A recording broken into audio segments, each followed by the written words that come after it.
Wir gehen essen, essen, essen, essen, essen, essen, essen, essen.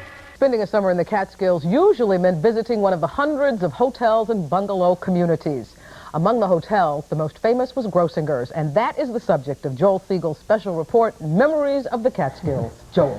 Roz, even at 800 acres with 600 rooms, it wasn't the biggest hotel, but Grossinger's was the queen of the Catskills. Here's the story. Jenny Grossinger's son tells her, Rocky just called, he's flying, and make sure you have some of the egg rolls he made such a big fuss about last time. What egg rolls? She says, I had dinner with Rocky last night. He didn't say a thing about egg rolls. It took him 5 minutes to figure out. She was talking about Rocky Marciano. He was talking about Nelson Rockefeller. 100,000 people a year went to Grossinger's. That's millions of memories of the Catskills. Those were the days, my friend, we thought they'd never end. When Selig and Malka Grossinger moved to a Catskills farm in 1914, unlike other Jewish farmers who'd opened their farms to summertime guests and boarders, the Grossingers were by profession restaurateurs. They really wanted you to have seconds, or at least they made you feel that way. But most of the reason was daughter-in-law Jenny, who made everybody feel at home, even in the 40s and the 50s when Grossinger's would royally entertain 100,000 guests a year.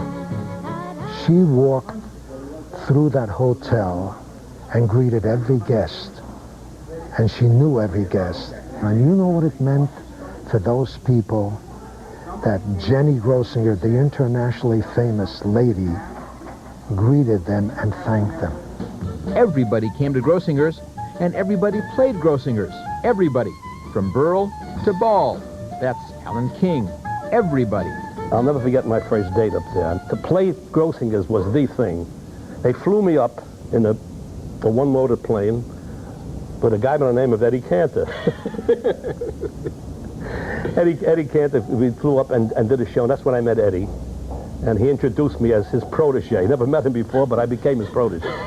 Eddie Fisher was another invented Eddie Cantor protege. Because Grossinger's had its own airport, their PR man, Milton Blackstone, could fly in columnists and reporters. They owed him. When Fisher opened, they paid him back. With a column mentions and feature stories that made him a star. Blackstone wanted Grossinger's to create a star, and Eddie Fisher never forgot. He married Debbie Reynolds here, brought Elizabeth Taylor here, plugged the hotel coast to coast on the Colgate Comedy Hour. You know me. You're old Grossinger pals. That's a fact. Rocky and I trained at the same place. He as a fighter and I as a singer. In the 80s, Fisher was there when they tore down the Playhouse. Someone asked, who is that? The whispered answer, Carrie Fisher's father.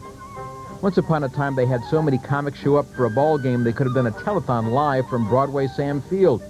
Novelist Mordecai Rickler called this Disneyland with knishes. Damon Runyon called it Lindy's with trees. Everything centered around the pool, with diving shows, with diving races, swimming races. And it was just like party night every night.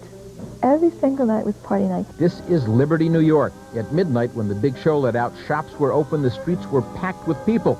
No more. Today, stores are boarded up, and so's Grossinger's. This is as close as we could get. Angry guards shoot us away. The hotel keepers died. Their grandchildren sold it out of the family. The buyer went bankrupt. A bank holds the deed.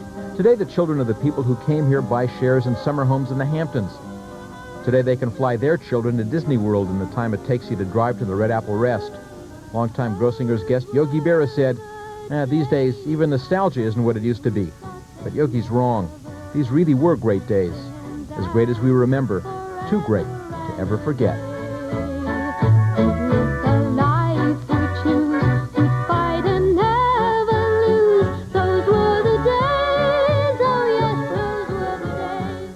Grossinger's is gone, but the Catskills are still here, and maybe they haven't changed that much after all. It's kind of like going back to your old high school and you realize it couldn't have been bigger.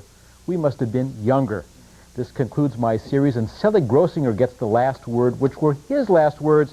On his deathbed, he grabbed the maitre d' by his wrist and said, A.B., make sure everybody eats.